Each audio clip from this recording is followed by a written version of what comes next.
Hi, Anthony here. Just a quick side note. Sydney WorldPride 2023, we're going to be doing some extra conversations. And make sure you participate in Sydney WorldPride. There's literally hundreds of things for everyone to get involved with. Get your tickets, get out there and support. Now let's show the rest of the world how to party. Back to the conversation.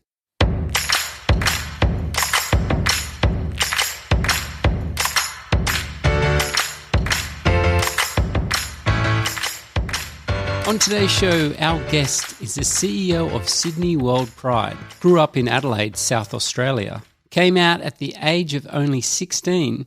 Was named as one of the 50 LGBTI leaders of 2016 and still manages to find time to do volunteer work. Kate Wickett, welcome to LGBTI Conversations. Thank you, Anthony. Pleasure to be here. Now, you grew up in Adelaide. Can you tell us a bit about that? Yeah, so I grew up in Adelaide, the city of churches, and as the name suggests, quite a conservative place to grow up. I came out when I was 16, and that was a bit of a trying time for me because, unfortunately, back in those days, and I'm just over 40 now, so back in those days, quite a conservative culture in Adelaide. I got teased quite a bit at school, and it wasn't really a thriving metropolis by any means, and certainly for the queer community, it didn't really exist. So I loved Adelaide, but I was pretty keen to leave after university.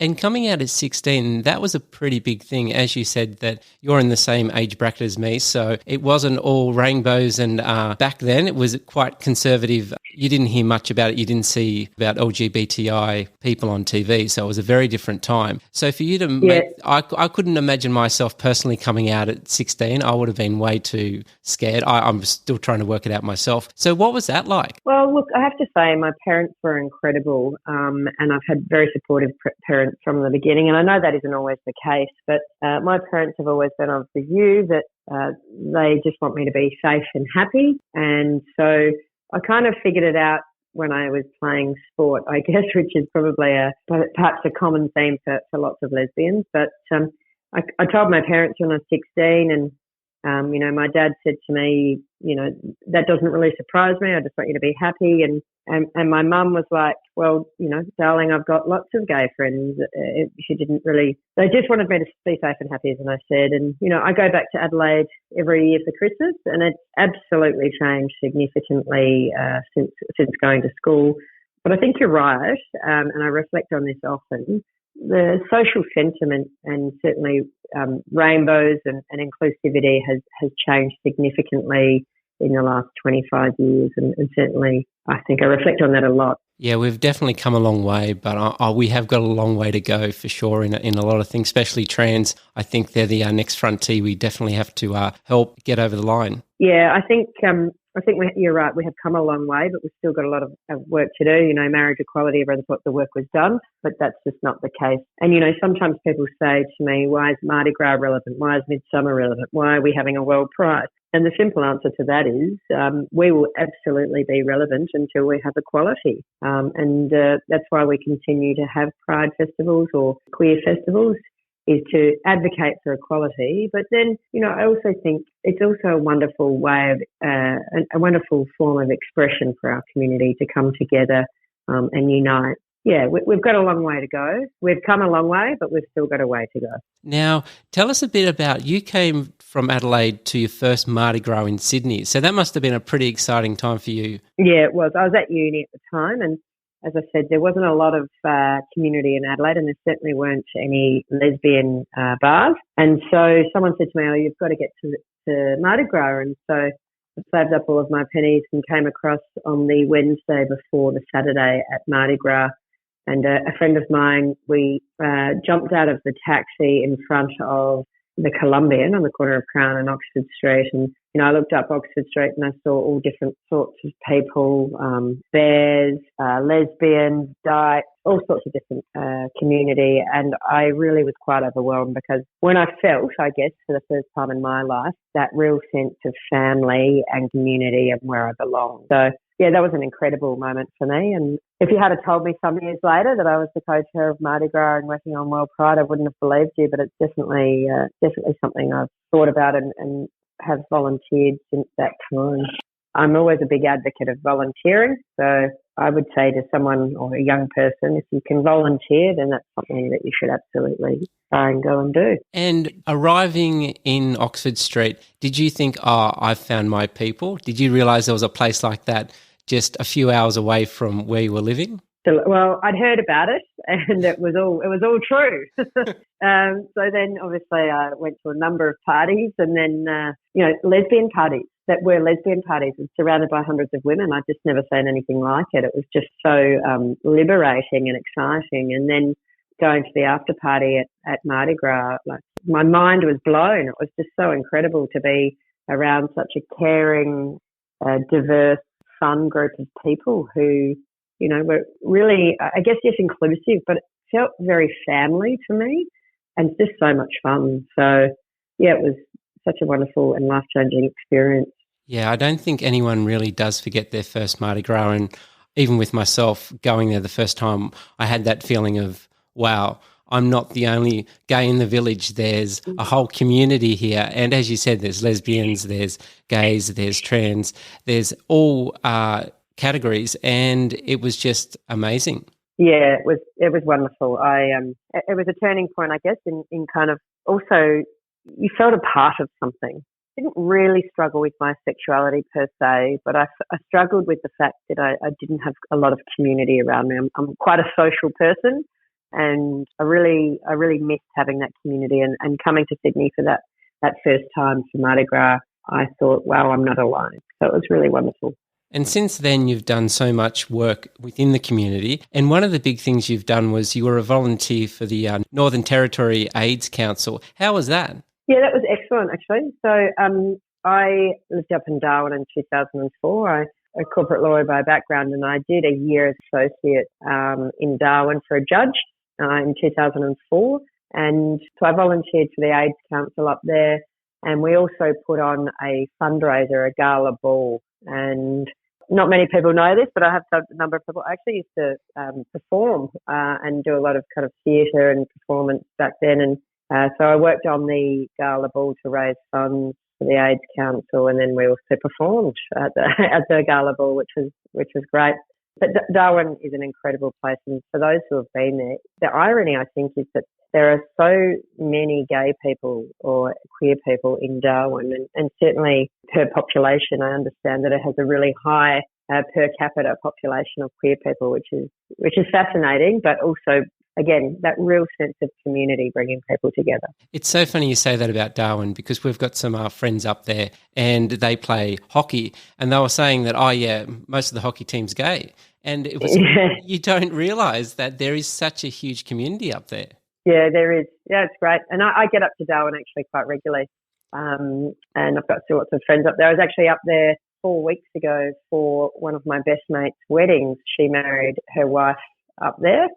Most of the people there were gay. It's just a huge population, and it's very accepting in Darwin. I think sometimes there's a misconception that because it's quite small and at the top of the country that it could be more difficult for our community, but in fact the reverse is true. I've always found it to be very open and very inclusive, and yeah, it was great. A great wedding up there. I'm yet to go to a gay wedding yet. I'm pretty excited. I've got one coming up next year, but I'm expecting big things for sure. Oh, fantastic. Well, in fact, I'm getting married in November of this year, just something else to add to the list before WorldPride. So, yeah, I'm pretty excited about getting married. It's not like you had enough to do. You just thought you'd throw in a wedding there as well. Yeah, that's exactly right. That's what lots of people say. It's actually been delayed twice through COVID. So I think it will be a pretty simple kind of number, have some close friends around, and really looking forward to it. Did you ever think about including it as part of WorldPride? It's funny you say that, actually, because actually a few people have said that, and the answer is absolutely not. While I'm a social person, I'm still quite private about my private life, and my partner is too. And so I think we'll have close friends. We're actually getting married in a really small town outside of Melbourne. She's from Melbourne. So, yeah, that's quite funny. Someone said, you should do it as part of a float or do it as part of an event. But no, that's not really my style. You're not going to do James Brecco. I interviewed him the other day, and unfortunately his wedding's ended, so maybe that's a bad omen. Yeah, I saw his wedding on the float actually that year. James is always fantastic and flamboyant. So it was sad to hear about his separation. The bridge will be shut for a portion during World Pride. That's kind of a perfect opportunity to get married there on the Harbour Bridge with no traffic. Well, that's very true, and that may well occur. Obviously, it's funny you say that because we obviously have to plan for all different sorts of contingencies, and that may well occur. And I haven't seen the float applications yet for Mardi Gras, for the parade this year, but that may also be something that someone wants to do this year. I went to my best friend's wedding in Darwin 4 weeks ago, and this weekend just gone, I actually went to another friend's wedding, 2 men, and they got married in Sydney. And I have to say, I think weddings are just really good for the soul, lots of love and bringing people together, and it's always a happy time, a wedding. And, particularly now that we have got marriage equality, lots of our friends are getting married, which is wonderful. It's really beautiful to have friends and love and usually lots of dancing, which is great. So very true. Now, the most exciting thing, what you've been planning for a lot lately, I'm sure, is World Pride 2023. It's pretty amazing. Sydney's got it? Yay. Yeah, we won in 2019. So a group of volunteers went over to Athens in October of 2019. We'd been working on the bid campaign for about 7 months, and we bid in front of the Interpride membership. There's about 650 people in the room, and then there was a big vote, and we were really fortunate to win, which was great. So how much more work goes into doing a World Pride than just a Mardi Gras? Well, lots of people have been saying it's a Mardi Gras on steroids. I'd say it is a mega Mardi Gras. So, for example, we have almost 17 major events. In terms of people attending, it's probably 3 to 4 times the size of a normal Mardi Gras.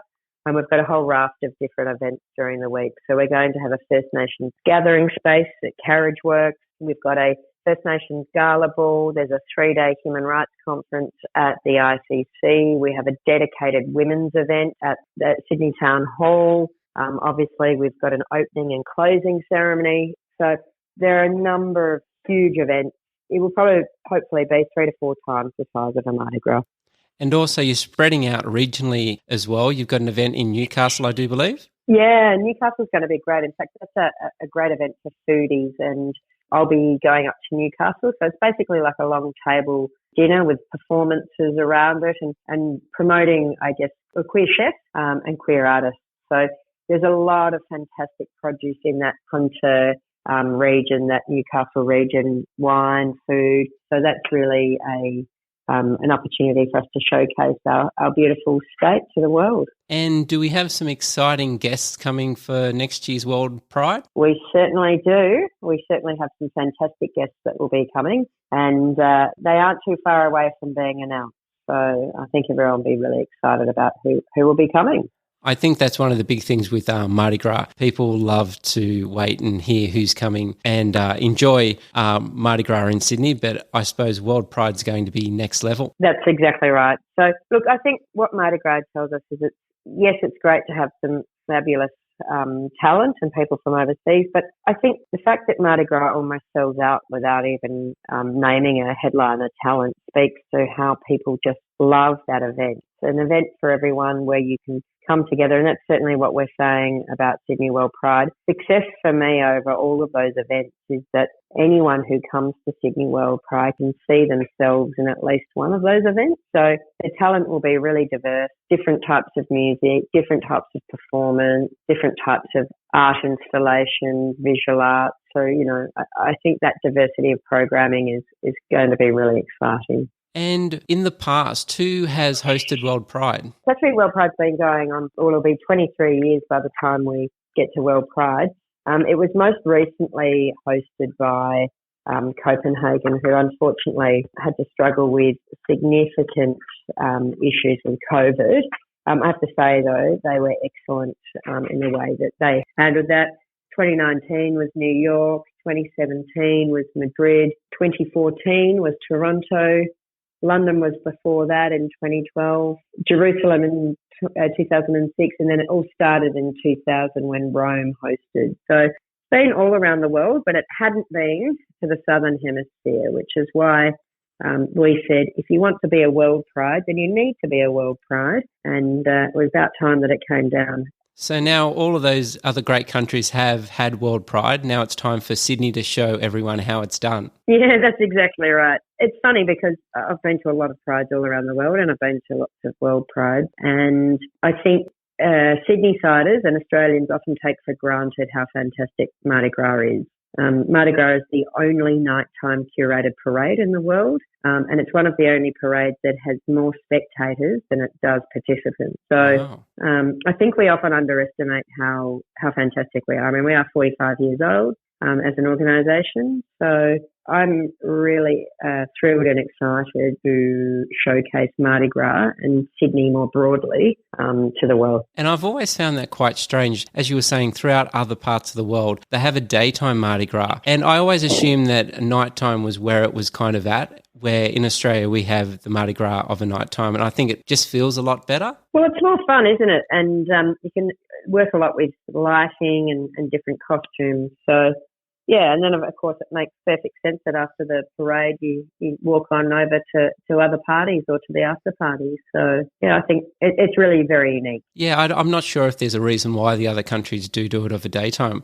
It's a really good question, actually. I have been told previously that obviously when you have it at night time that the production costs are more. Obviously there's more things to think about in terms of lighting and different things, but yeah, I think it's really unique and fabulous that we have it at night time. And there's been a lot of other amazing things that you've done in your career. You were noted as one of the 50 LGBTI leaders of 2016. Now, that was a pretty big honour there. Yeah, that was actually a huge honour for me. I feel really proud of that. I was the youngest person on that list, and I was definitely, I think, the least senior. On that list that year was the inaugural list, and it was people like Jennifer Westacott and Skip Williamson and Alan Joyce.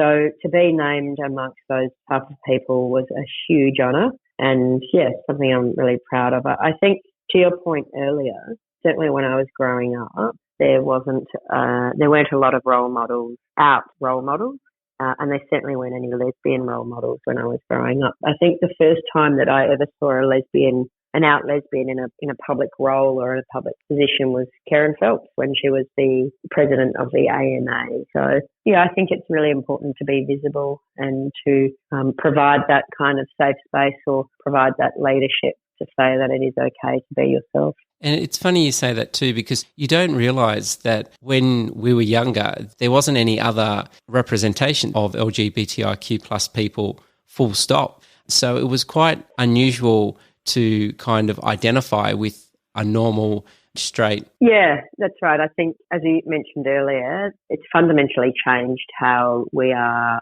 much more visible than we used to be. And I think that's only a positive thing to say to all different types of young people from different areas and different parts of the world or parts of Australia that it's okay to be you and you can be happy and successful and out, I guess, in the workplace.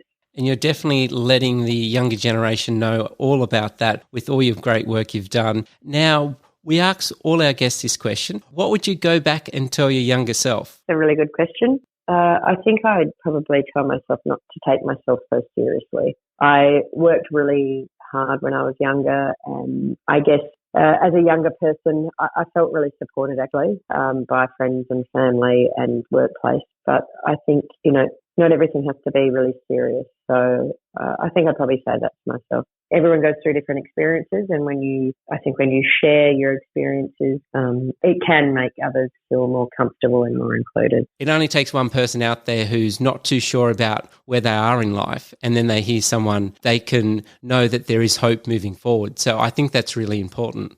Oh, thank you, Anthony. And likewise for yourself, I think it is really important that people can hear these podcasts. What I like about podcasts is that people can listen to them in their own time and at their own leisure. So thank you for everything that you do for the community. as I mentioned at the beginning, it's really about, I guess, supporting each other and being united and helping each other where we can. So very true. Kate Wickett, thank you so much for coming on LGBTI Conversations. Thanks so much, Anthony. I hope to see you at Sydney WorldPride. And I've got my tickets. Fantastic. Thank you. If you love listening to LGBTI Conversations, make sure to follow. This will help other people find us much easier. And also, make sure that you never miss out on an episode. Thanks for listening to LGBTI Conversations with me, Anthony Doik.